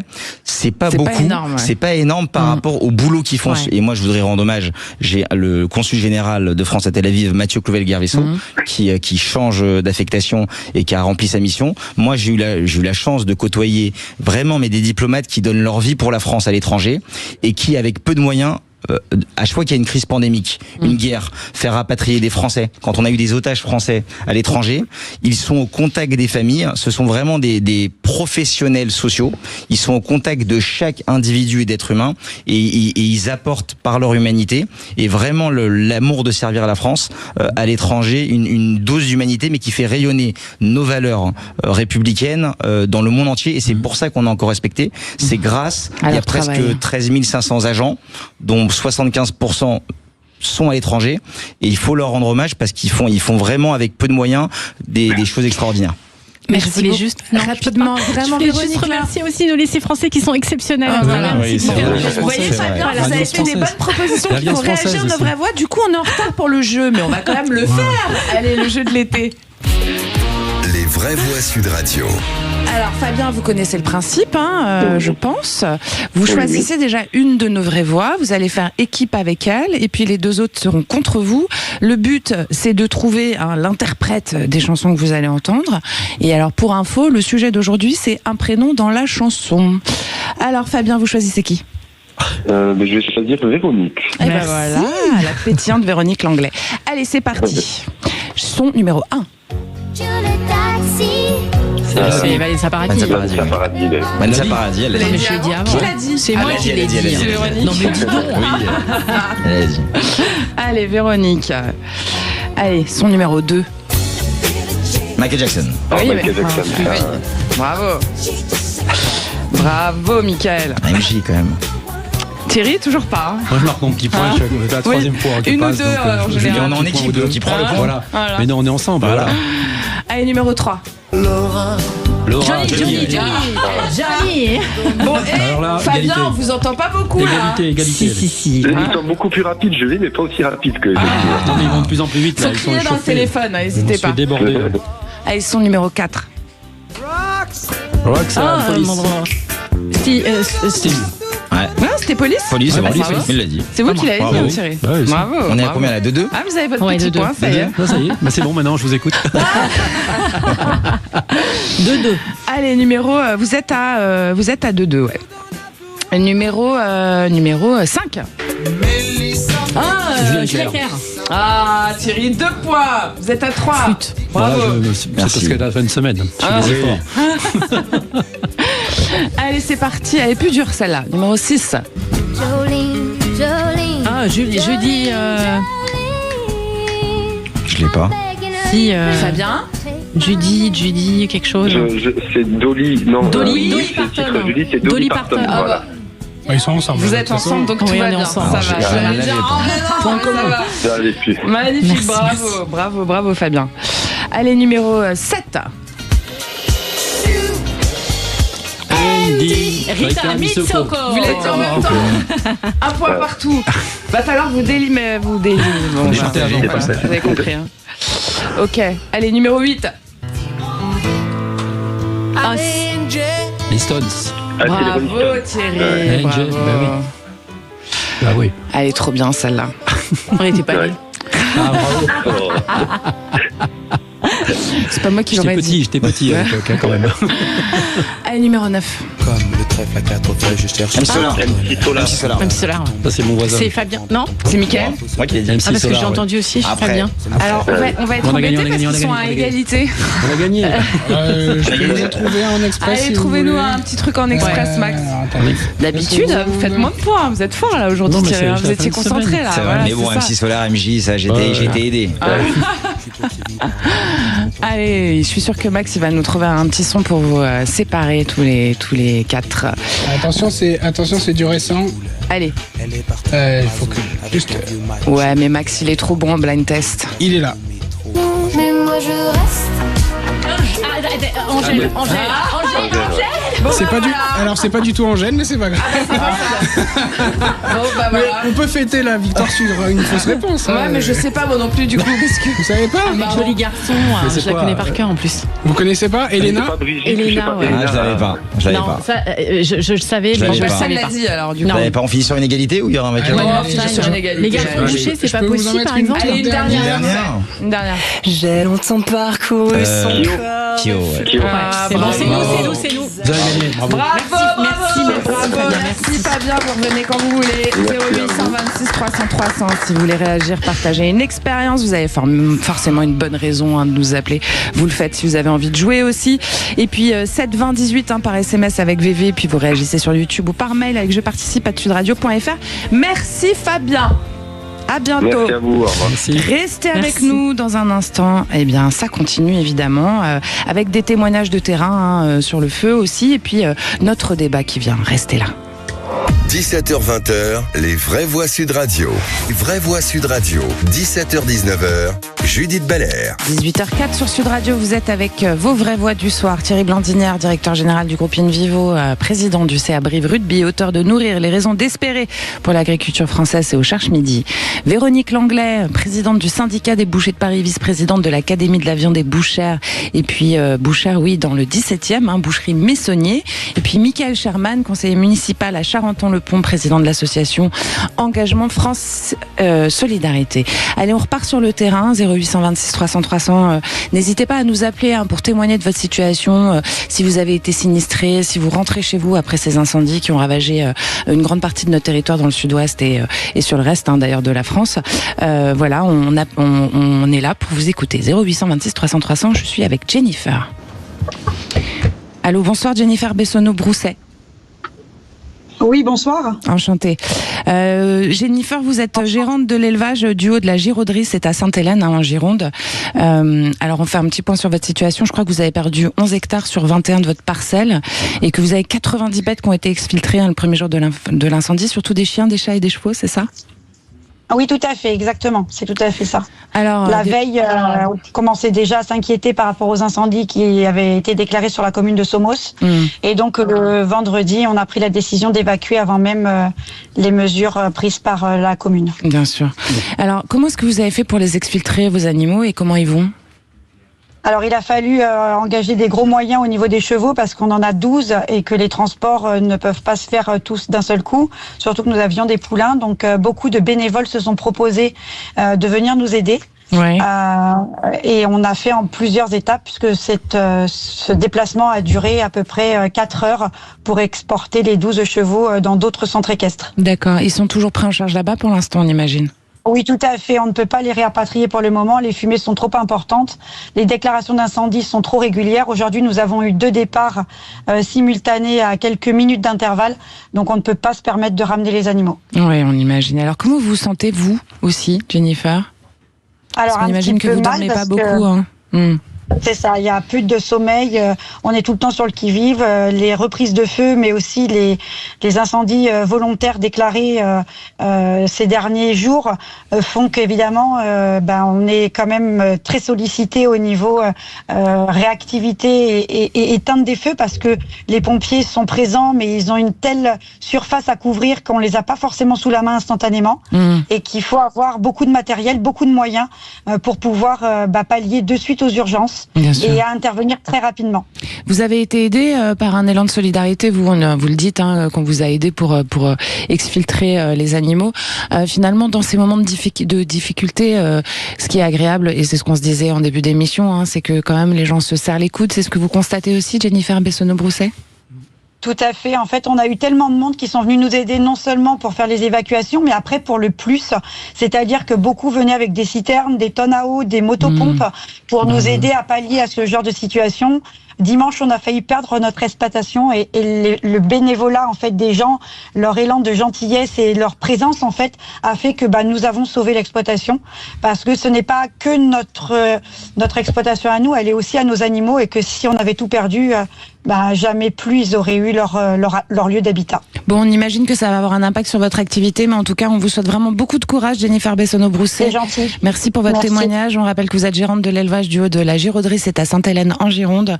Et vraiment, on est de tout cœur avec vous. Merci beaucoup. Merci à vous. Merci beaucoup. Dans un instant, les négociations se poursuivent en Égypte sur la deuxième phase de la trêve à Gaza. Donald Trump affirme qu'un accord est en vue, tout en maintenant la pression sur l'Iran, qu'il menace de représailles. Alors, on vous pose la question sur YouTube, cet accord historique qu'il nomme lui-même ainsi, le président américain au Moyen-Orient. Est-ce que c'est une annonce qui ouvre à une paix durable? Pour en parler, nous sommes avec Adel Bakaouin. Bonsoir Adel. Bonsoir. Vous êtes directeur de l'Institut européen d'études sur le Moyen-Orient et l'Afrique du Nord, pas du tout. Voilà. Non, mais voilà, c'est un lapsus. Cet accord historique nommé, parce que Trump il dit que c'est un accord historique qui est en train de se faire en ce moment au Moyen-Orient. On va pouvoir en parler un peu plus longuement dans un instant. Mais est-ce que vous pensez, répondez simplement à cette question-là, qu'il s'ouvre à une paix durable? Écoutez, une paix durable, je ne suis pas sûr, parce que cela dépend des conditions objectives qui dépassent à la fois la situation de Donald Trump en tant qu'acteur, mais aussi beaucoup d'acteurs à l'échelle internationale, régionale et même nationale. Désormais, nous avons changé le paradigme. Dans les années 70, 80, on parlait de territoire contre la paix. Israël rompt les territoires occupés contre la paix avec le monde arabe. Mais depuis le 7 octobre, c'est le territoire contre le désarmement. Vous êtes au Liban, 20% du territoire occupé. Israël est tout à fait prêt à lever la main sur 20% de ce territoire occupé, à condition que le désarmement de Hezbollah soit une donnée factuelle. À Gaza, c'est pareil. 60% du territoire occupé par Israël. Israël se retire si le Hamas se désarme. La question, est-ce que nous sommes vraiment en situation objective pour désarmer le Hezbollah au Liban et le Hamas à Gaza? C'est une vraie question. Merci Adel Bakaouin. Vous restez avec nous. C'est notre débat dans un instant, notre grand débat sur ce sujet. Je vous le rappelle, vous pouvez aller commenter sur YouTube. Vous nous appelez au 0826 300 300, vous les auditeurs de Sud Radio. Suite à cette annonce de Donald Trump, cet accord historique qu'il nomme lui-même ainsi au Moyen-Orient, est-ce que cette annonce ouvre, selon vous, à une paix durable? N'hésitez pas, 0826 300 300. À tout à l'heure. 17h-20h, les vraies voix Sud Radio. Choisis Sud Radio, et vous voulez que je vous dise, vous avez bien raison. Il est 18h13, vous êtes avec Thierry Blandinière, directeur général du groupe InVivo, président du CA Brive Rugby, auteur de Nourrir les raisons d'espérer pour l'agriculture française au Cherche Midi. Véronique Langlais, présidente du syndicat des bouchers de Paris, vice-présidente de l'Académie de la viande et puis bouchère dans le 17e à Paris, boucherie Messonnier. Michael Sherman, conseiller municipal à Charenton-le-Pont et président de l'association Engagement France Solidarité. Ce sont vos vraies voix. Allez, c'est parti pour notre débat. Les vraies voix Sud Radio. Selon Donald Trump, un nouvel accord prévoit un désarmement progressif du Hamas, un retrait par étapes de l'armée israélienne, la mise en place d'une administration palestinienne de transition et le déploiement d'une force internationale sur le territoire. Dans le même temps, le président américain maintient un ton très ferme envers l'Iran, qu'il menace de représailles militaires en cas d'attaque contre les intérêts américains. Mais sur le terrain, de nombreuses incertitudes demeurent. Israël n'a pas encore officiellement validé cet accord et plusieurs points restent à négocier avant une éventuelle mise en œuvre. Alors, selon les mots du président américain, on vous le demande, cet accord historique au Moyen-Orient, est-ce que ça ouvre justement cette annonce, est-ce qu'elle ouvre à une paix durable? On se pose la question sur YouTube, vous pouvez commenter, nous appeler au 0826 300 300. On écoute le président américain. Les choses vont se clarifier. En attendant, on va les frapper très fort. Parce que c'est notre tour de les frapper. Ils savent que ça arrive. Ils nous demandent de ne pas le faire. Mais vous savez, ils ont essayé de tirer la nuit dernière. On a eu 5 roquettes tirées qui allaient à 8500 000 à l'heure. Et les 5 roquettes ont été abattues. Mais ils ont tout de même tenté leur coup. Donc maintenant, c'est notre tour. On verra si on parvient à un accord à un moment donné. Mais on va les frapper très fort. Thierry Blandinière. D'ailleurs, vous êtes toujours avec nous, hein, Adel Bakawan. Oui, absolument. Bon, on va faire un petit tour de table des vraies voix et puis si ça vous dérange pas, je vous reprends juste après.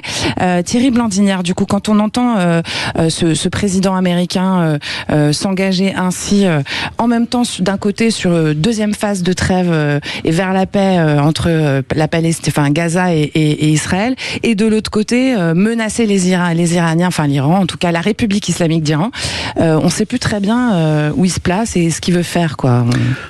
En fait, c'est quelqu'un qui essaye de négocier une sortie, parce qu'il veut sortir de ce conflit par le haut, et donc il joue avec la pression de son armée pour forcer un accord de paix. Des Iraniens qui savent que finalement, à l'instar de ce qu'a fait Poutine, le temps joue pour eux. Et donc la question est là pour Trump, puisque son temps est limité et compté. Il faut rapidement qu'il y ait une victoire, et donc il essaye par tous les moyens d'établir un plan de paix à différents niveaux. Et donc, c'est une bonne chose quelque part aussi. Hein. Il faut le soutenir parce qu'on a intérêt à créer une paix durable, bien évidemment. Après, il y a beaucoup d'incertitudes, mais il faut quand même saluer la volonté de faire justement cette paix et puis de trouver un accord équilibré avec l'Iran pour arrêter cette guerre le plus vite possible. Après, il y a tous les enjeux d'Israël, la Palestine, Gaza, donc tout ça, c'est une complexité incroyable qui dépasse souvent l'esprit américain. Et donc, on a vu les guerres en Irak, etc. C'est difficile pour les Américains d'appréhender cette difficulté et cette longue histoire. Mais aller dans le sens de dire essayons de pacifier, trouvons un accord, on peut que le saluer. Bien sûr. Véronique Langlois, il s'agit de la deuxième phase du cessez-le-feu. L'anglais, pardon. Alors vous savez quoi ? Le lapsus ce soir, c'est magnifique. Hein. Je suis tellement concentrée sur mes trucs. Donc il s'agit du début, Véronique Langlois, de la deuxième phase du cessez-le-feu conclu en octobre 2025 entre Israël et le Hamas après 2 ans de guerre. On a envie que le Hamas soit désarmé et on a envie que Israël se retire aussi des territoires occupés, c'est ça Moi, ce que j'aurais surtout envie, c'est qu'on prenne en considération qu'il y a quand même dans les deux camps des gens qui n'ont rien demandé, qu'on est face à un Trump qui est quand même hyper dans la caricature. À chaque fois, quand il s'exprime, on a l'impression que on est à l'ère des cow-boys. Ils essayent, on va... Et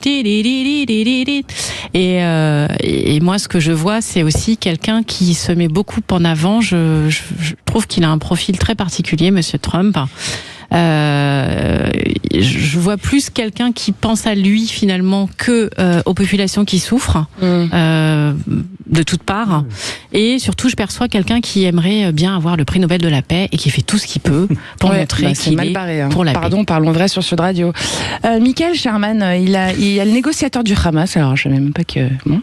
Si Israël n'applique pas l'accord, nous ne le ferons pas non plus. Alors il faut savoir qu'Israël contrôle actuellement 60% de la bande de Gaza, donc le but c'est que le Hamas soit désarmé et qu'Israël sorte complètement, c'est ça hein. Vous voulez que je commente le négociateur de l'organisation islamiste Hamas ? Non, je voudrais que vous commentiez cet accord qui est quand même... je ne sais pas si vous trouvez pas ça un peu lunaire, en fait.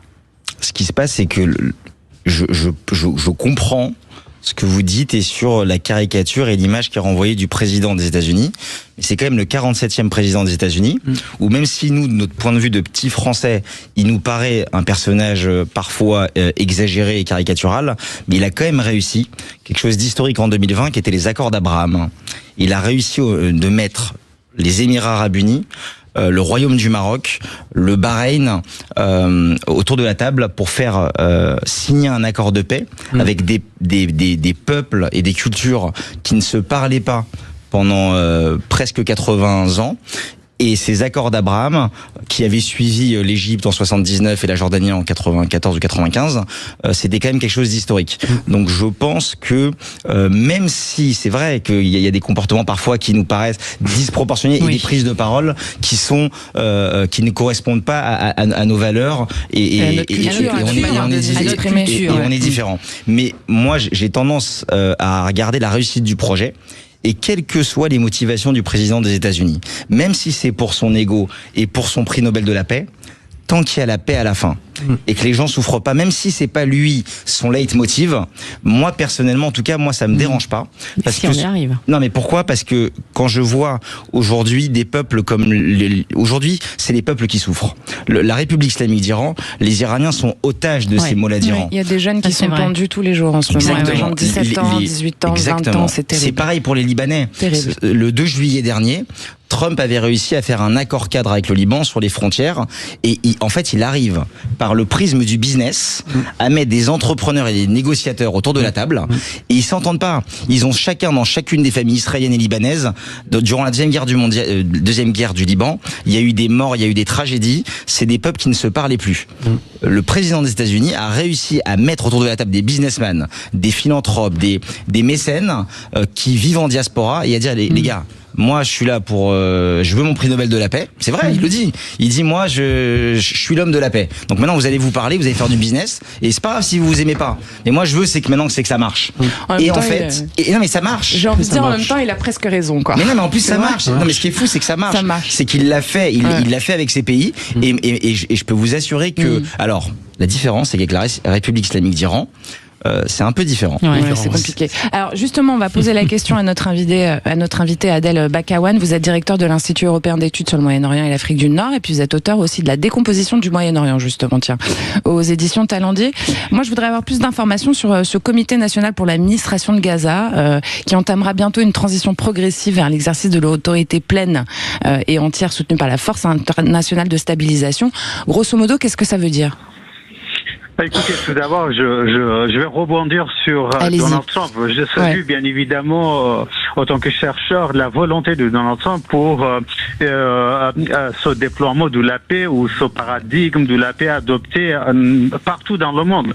Maintenant, depuis à peu près 20 ans, je suis dans les coulisses et dans les coulisses, je suivis les détails. Le problème, c'est les détails, c'est pas la volonté. La volonté, bien évidemment, est honorable, c'est très bien. La question la plus importante posée à Donald Trump, mais aussi aux Égyptiens, aux Qataris, aux Saoudiens, aux Israéliens, à Hamsawi, c'est que vous avez un retrait des Israéliens dans 60% du territoire occupé et vous avez le désarmement du Hamas. Jusqu'à aujourd'hui, dans ce protocole, d'accord, signé en Égypte entre les Arabes, je dis d'une manière générale, les Arabes et les Israéliens, c'est que nous n'avons que des principes. La première étape, c'est une autorité palestinienne autonome, libre, totalement indépendante, se met en place. Là, il n'y a pas de problème pour le Hamas, pas de problème pour les Israéliens, parce que les Israéliens ont validé les personnalités palestiniennes qui se trouvent dans ce comité et les Hamsawi aussi, c'est-à-dire les cadres dirigeants du Hamas. Cette étape, c'est très simple. La deuxième étape, le diable se trouve dans ces détails. Qui prend l'initiative en premier? C'est-à-dire, est-ce que c'est Israël d'abord qui se retire des 60% du territoire ou d'abord c'est le Hamas qui se désarme pour qu'Israël puisse se retirer? A priori, on a la réponse, non? Toi et moi, nous n'avons zéro réponse. On a zéro réponse. Ni les Égyptiens, ni les Saoudiens, ni les Israéliens. Personne n'a la réponse. C'est exactement le même accord signé à Washington entre les Israéliens et les Libanais. Israël se retire des 20% du territoire libanais occupé lorsque le Hezbollah se désarme. Le Hezbollah dit, je vais me désarmer au moment où Israël se retire. Autrement dit, on sera encore pour plusieurs années bloqué à cette étape-là. Adel Bakawan. Ensuite, un dernier mot, et je m'arrête là. Oui. Il faut dire que désormais, depuis 70 ans, le centre de gravité de la conflictualité était entre Israël et le monde arabe. Désormais, ce centre de gravité s'est déplacé vers l'Iran. Pour le monde arabe, Israël n'est pas un problème, c'est la République islamique d'Iran qui forme ce centre de gravité. Bien sûr. Michael Sherman, vous aviez envie de réagir? Simplement, moi je ne compare pas des organisations islamistes avec un État démocratique qu'est Israël. Donc pour moi, dans le rapport de force, Israël a proposé plusieurs propositions de paix et même était prêt à donner plusieurs pourcentages, un pourcentage très important de son territoire et de sa souveraineté. Et les États arabes, Arafat avait refusé, et différents discussions, Camp David et successives depuis les 30 dernières années, qui ont mené d'ailleurs Ariel Sharon à rendre totalement la bande de Gaza en 2005. Il y avait 9000 juifs qui vivaient, il y avait des synagogues. Il faut savoir que Gaza, c'est une terre ancestrale où il y avait des mikvaot, des bains rituels, des synagogues. Sait pas ce que c'est les mikvaot, c'est des bains rituels juifs qui dataient de plus de 2000 ans. Et donc il y avait une présence juive ancestrale à Gaza. L'État d'Israël a fait le choix parce qu'ils pensaient avoir la paix en 2005. Ils se sont retirés complètement. Il n'y avait plus un seul juif dans la bande de Gaza et qu'a fait le Hamas, qui, il faut le dire, sont des sunnites. Ils ont accepté l'aide financière de la République islamique d'Iran, qui sont des chiites, donc ils n'ont rien à voir, ils s'entendent pas du tout. Mais pour la haine du juif, ils étaient main dans la main. Et ils ont préparé, avec plus de 500 kilomètres de tunnels, ils ont préparé pendant 20 ans, 10 ans, ça va être documenté, il y aura un grand procès en Israël sur les massacres du 7 octobre. Ils ont préparé des attaques islamistes contre des militants de la paix, et donc pour moi la comparaison n'est pas raison, et on peut pas comparer un État démocratique et ces organisations islamistes. Thierry Blandinière, qu'est-ce que vous en pensez rapidement, s'il vous plaît, on est pris par le temps. Très rapidement, bien sûr, je suis d'accord, effectivement, il faut respecter la démocratie d'abord, un État démocratique. Après, il va falloir trouver des solutions quand même, parce qu'autrement, on va rester dans des oppositions stériles, et l'exécution d'un plan a toujours été difficile. Mais pour autant, bon, s'il y a une chance, il y a encore une chance qui est sur la table, autant la saisir.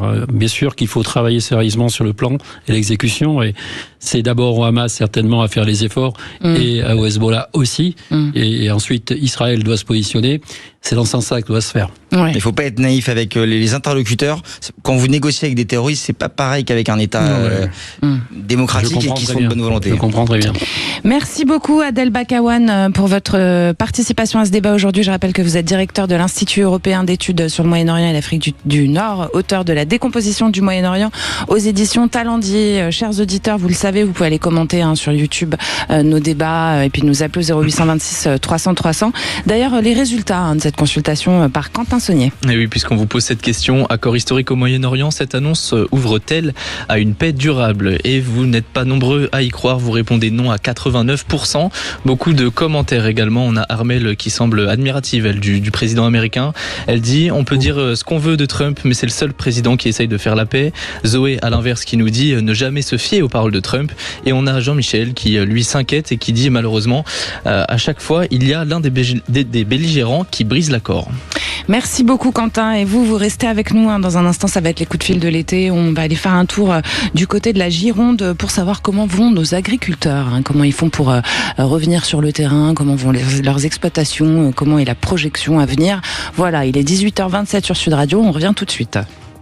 17h-20h, les vraies voix Sud Radio. 17h-19h, Judith Belair. 18h30 sur Sud Radio, vous êtes avec vos vraies voix du jour. Thierry Blandinière, directeur général du groupe InVivo, président du CA Brive Rugby, auteur de Nourrir les raisons d'espérer pour l'agriculture française. C'est sorti aux éditions du Cherche Midi. Véronique Langlais, présidente du syndicat des bouchers de Paris, vice-présidente de l'Académie de la viande et bouchère, dans le 17e à Paris, boucherie Messonnier. Et puis Michael Sherman, conseiller municipal à Charenton-le-Pont et président de l'association Engagement France Solidarité.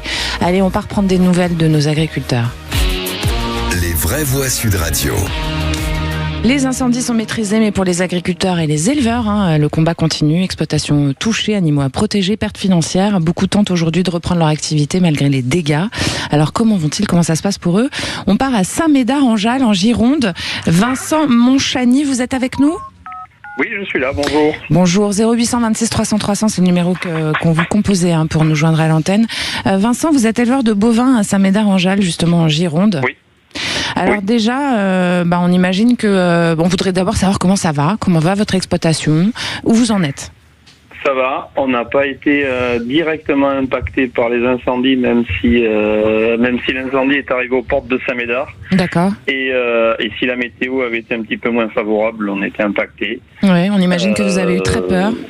Ouais, ça a été des moments très compliqués à vivre, et il a fallu préparer le plan d'évacuation clairement et tout ça, donc tout en gérant le reste, donc pas mal de stress et de peur. Bon, et là, au jour d'aujourd'hui, la situation s'est stabilisée. On imagine qu'autour de vous, vous avez des collègues qui n'ont pas eu autant de chance, quoi. La situation s'est stabilisée. J'ai eu des collègues évacués. Le feu était quand même dans une zone très forestière et peu agricole, à part des céréaliers. Mais clairement, il y en a encore qui sont pas revenus chez eux, et ça va prendre encore quelques jours. Donc, ça pose beaucoup de questions pour l'avenir. Bien sûr. Thierry Blandinière, le ministre de l'économie, il a évoqué un véritable coup de tonnerre économique pour les agriculteurs. C'est assez catastrophique. Il y a eu des évacuations de troupeaux dans l'urgence, destruction de clôtures, d'abris, etc. Enfin, on va pas faire la liste, mais c'est compliqué là. Non, mais ça, on en parlait hier. J'avais le président de la chambre d'agriculture d'Aquitaine, Nouvelle-Aquitaine. On discutait de tout ça. il faisait un bilan, il essayait c'est un peu tôt pour avoir un bilan, mais en fait, on sent bien qu'il y a eu pas mal d'impact, beaucoup d'impact, et que derrière ça, il faut trouver des solutions, il faut reconstruire la confiance et peut-être repenser le modèle agricole sur le long terme. Mais bon, c'est pas le moment aujourd'hui, c'est d'essayer dans un premier temps de répondre aux attentes d'urgence des agriculteurs et saluer les agriculteurs aussi, on le rappelle souvent, mais je le rappelle encore une fois, qui ont aidé les pompiers pendant toute une semaine. Bien sûr. Qui ont joué un rôle très important. Sans eux, ça aurait été bien pire, ouais. Et donc, qui sont toujours là aussi, parce qu'on en parlait tout à l'heure, les citernes sont toujours là, et quand les feux vont repartir, c'est plus facile d'intervenir en étant sur place. Ils connaissent le terrain, donc voilà, ils ont été présents, donc faut vraiment les saluer. Très courageux, voilà. Donc pour moi, c'est pas une surprise, mais c'est bien de le redire. Voilà. Donc bravo à vous. Bravo pour votre engagement, Vincent. Effectivement, vous restez avec nous. On fait un petit tour de table. Véronique Langlais, vous. Moi, c'est la résilience. Je salue leur résilience parce que c'est vrai que ce sont des personnes qui travaillent tout le temps, 7 jours sur 7. Il y a des impacts aussi sur la sécheresse, déjà en amont, avant les incendies. En fait, c'est une profession qui doit toujours innover, se renouveler, qui doit aussi ne pas s'écouter, alors que finalement, il y a de quoi les écouter, parce que les problèmes, c'est du quotidien, quand il y a les vélages, quand ça se passe bien ou pas bien. Et puis, il y a aussi beaucoup souvent, en tous les cas, dans ceux que je connais, beaucoup de solidarité entre éleveurs. Parfois, on s'aide quand on a un souci. Et puis là, aujourd'hui, ils sont pas aidés parce que au niveau du cours aussi de la viande, ça fluctue. Là, ça repart à la baisse. Vous le sentez passer, ça, Vincent? Parce que Véronique Langlais, ici présente, elle est bouchère, donc elle connaît bien le sujet justement des éleveurs et de la production. Alors, vous le sentez passer, ce coup de la viande? Personnellement, moi je fais de la vente directe, donc d'accord. On le vient. donc pour le coup, on n'a pas vu passer la totalité de la hausse quand c'est monté, mais on ne voit pas passer la baisse non plus. Bah ouais, c'est ça le problème. Michael Sherman, quand on entend Vincent et qu'on voit ces difficultés maintenant qu'on va avoir pour retourner, j'ai envie de dire, à une vie un peu normale, on a juste envie de leur apporter notre soutien, quoi. On a juste envie de leur apporter notre soutien, et puis on se rend pas compte, mais c'est une profession aujourd'hui qui ne fait que diminuer au fil des années. Dans les années 80, on avait plus d'1,5 million agriculteurs. Aujourd'hui, on a à peine 350 000 exploitations, mais bizarrement, on a le même nombre de fonctionnaires au ministère de l'Agriculture. Qui est de 30 000. Il a jamais bougé depuis les années 80. Mais par contre, on a perdu parce que le métier est dur, parce que c'est une profession qui est abandonnée. Donc c'est intéressant de savoir où vont nos impôts, et c'est assez étonnant tout de même que les personnes en charge, les agents, et on salue leur engagement pour la nation, mais c'est étonnant que nos gouvernants ne modifient pas le nombre d'agents fonctionnaires et le budget de l'État consacré aux agriculteurs, ou alors c'est que le travail est bien fait. Non, mais on a de plus en plus de normes aussi qui sont contrôlées par ces mêmes fonctionnaires. Et qui découragent aussi les agriculteurs de s'engager. Et puis je salue aussi le tissu bénévole, parce que là on m'écrivait par message en direct de l'émission. Moi j'ai quelqu'un de mon équipe qui est là-bas, qui sont partis avec des citernes. Il me racontait que heureusement que les bénévoles sont là, parce que tous les feux, donc ils ont créé une règle qui n'est pas écrite, mais que tous les feux de moins de 2,50 m, ils autorisaient les bénévoles à aller les éteindre. Mais pourquoi ? Parce que même les pompiers manquent de moyens, et heureusement qu'il y a les agriculteurs pour appuyer les pompiers. Vincent Monchany, comment elles vont vos bêtes ? Vous en avez combien, vous ? Moi j'ai 250 vaches, elles vont très bien, même si elles commencent elles aussi à souffrir de la sécheresse, parce que pour le fourrage et tout, c'est compliqué, quoi. Tout ce qu'on a mis en place depuis des années pour essayer de lutter contre le changement climatique, les effets secs et tout ça, là, cette année on est quand même dans quelque chose d'extrême, donc on arrive au bout. Ça va, vu qu'on n'a pas été impacté, elles n'ont pas stressé, elles ont été tranquilles. Contrairement à nous, où on a fait un plan d'évacuation de la ferme. Et qu'on y réfléchit pour les années à venir, donc voilà. Écoutez, en tout cas, on espère que vous allez continuer. Bravo pour votre engagement, ce que vous faites, on pense à vous, et on vous oubliera pas sur Sud Radio. Vincent Monchany, vous êtes éleveur de bovins à Saint-Médard-en-Jalles, en Gironde. Merci pour votre témoignage. Tout de suite, on passe à l'info en plus. Les vraies voix Sud Radio. Alors, Quentin Barbaza, aujourd'hui, vous allez nous parler de Nissa Rugby. Hein. Effectivement, on va parler un peu de rugby, parce que Sud Radio, c'est la radio du rugby, Judith. Et les Nissa Rugby avaient gagné sa place en Pro D2 sur le terrain, mais aujourd'hui, c'est l'avenir même du club qui est en jeu, parce que le club a été rétrogradé administrativement pour des raisons financières. Une décision contre laquelle le club a fait appel. Et hier, ce sont les joueurs qui ont décidé de mettre un communiqué pour afficher leur peur, notamment. Alors, comment vivent-ils cette période d'incertitude? On va en parler avec Thibaut Ré, qui est capitaine du Nissa Rugby. Bonsoir Thibaut. Bonsoir Thibaut. Bonsoir à vous. Bon, Thibaut, première question justement. Comment vous avez vécu, vous, tous ces débords administratifs après avoir gagné votre montée sur le terrain? Je pense qu'il y a peut-être un petit sentiment d'abandon. Oui, alors ça s'est fait en plusieurs phases. Donc tout d'abord il y a eu la démission de notre président. On n'a pas été forcément inquiété dès le début parce qu'on savait qu'on était quand même bien entouré et que voilà, il y avait quand même pas mal de personnes compétentes et intelligentes qui gravitent autour du club et autour de la ville pour comprendre que voilà, c'était important de nous suivre. Et donc voilà, plus les semaines, les jours passent et plus l'inquiétude commence à monter au sein des joueurs, tout simplement. Et comment on arrive à préparer une saison, notamment, puisque la saison démarre dans moins d'un mois maintenant, avec ce spectre, on ne sait pas encore où le club va? Écoutez, moi, pour moi, c'est une grande première. Ça m'était jamais arrivé. Là, si vous voulez, on revient de stage. Donc, on était en stage de pré-saison pour se préparer un peu.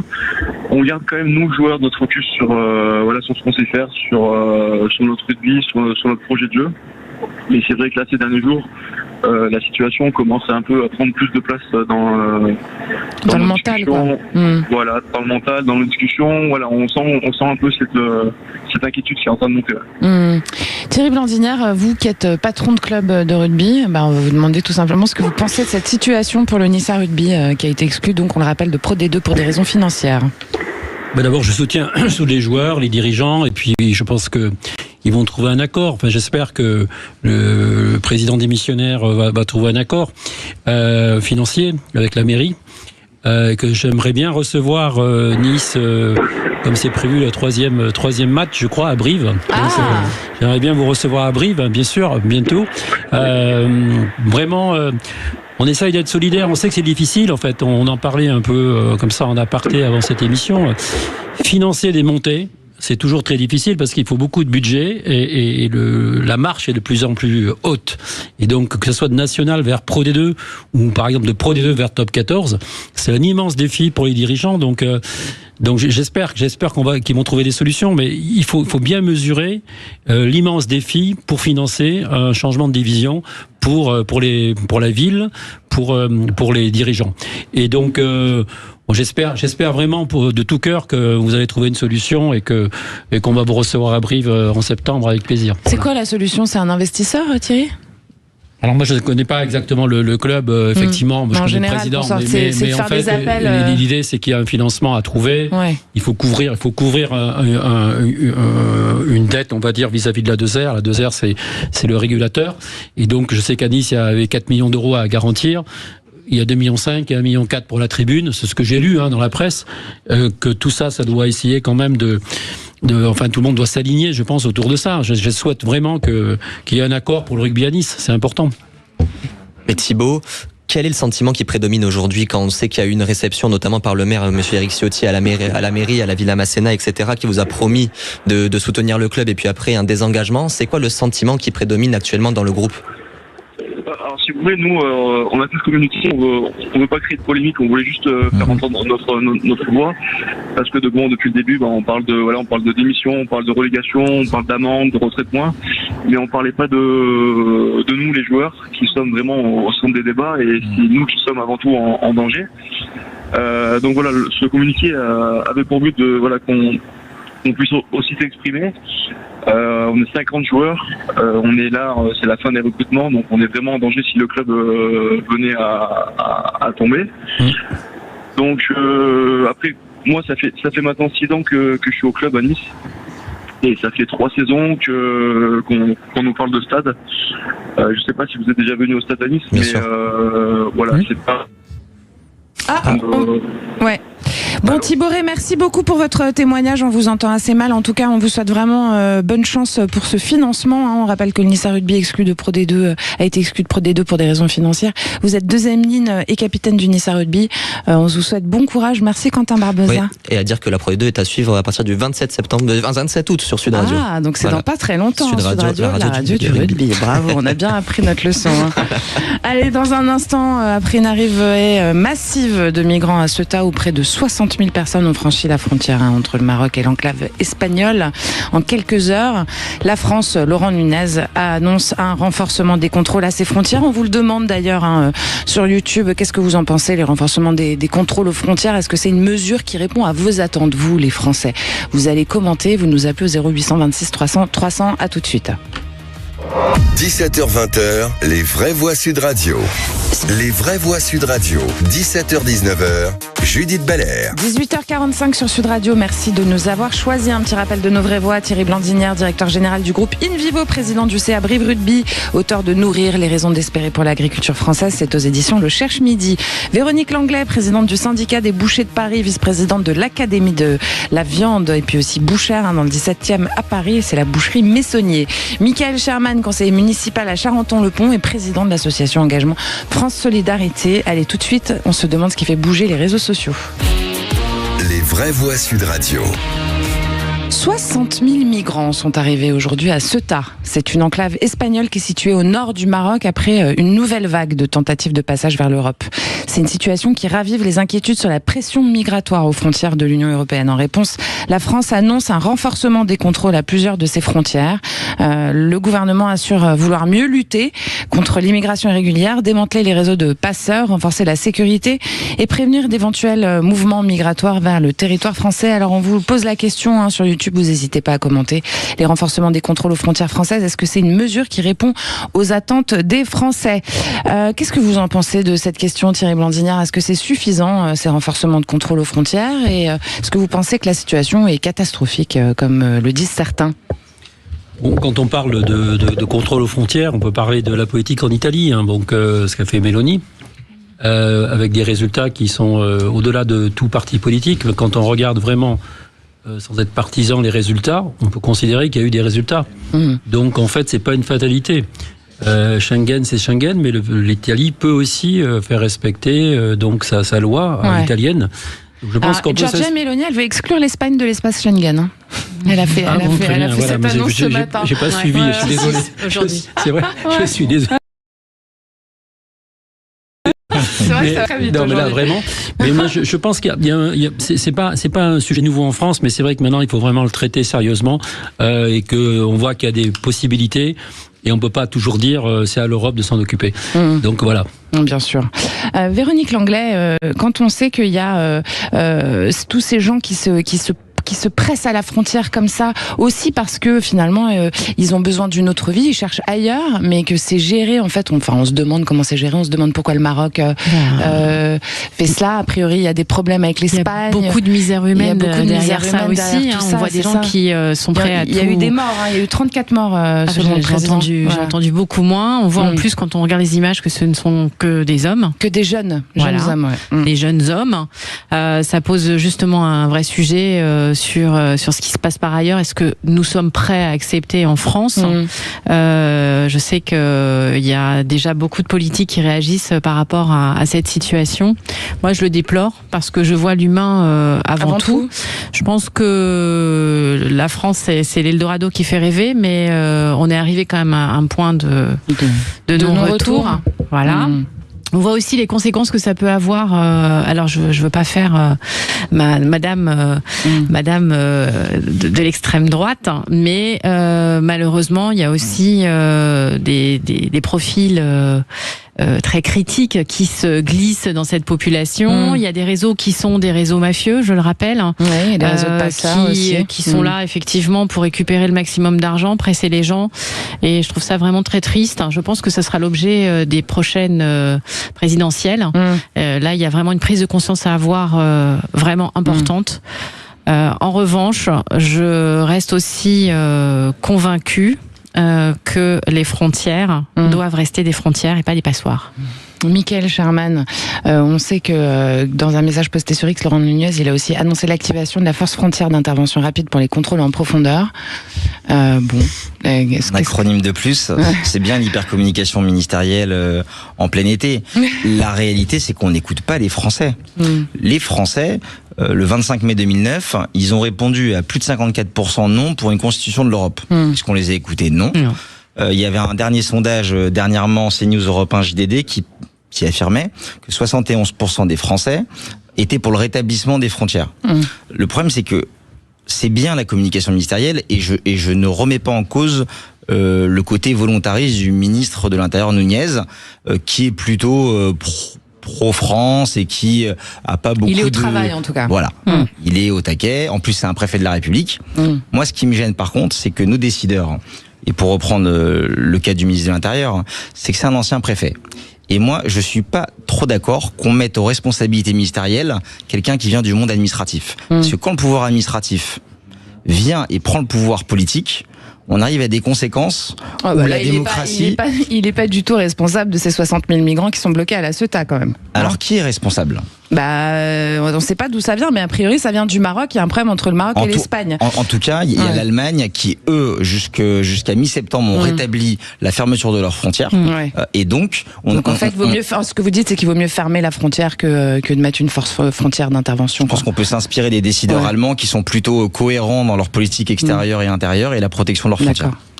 On part au 0800 26 300 300. On est avec Serge qui nous appelle de Paris. Serge, très rapidement, s'il vous plaît, on va avoir votre opinion sur ce sujet. Bonsoir déjà. Bonsoir. Alors on va aller très très vite. Moi je suis effrayé.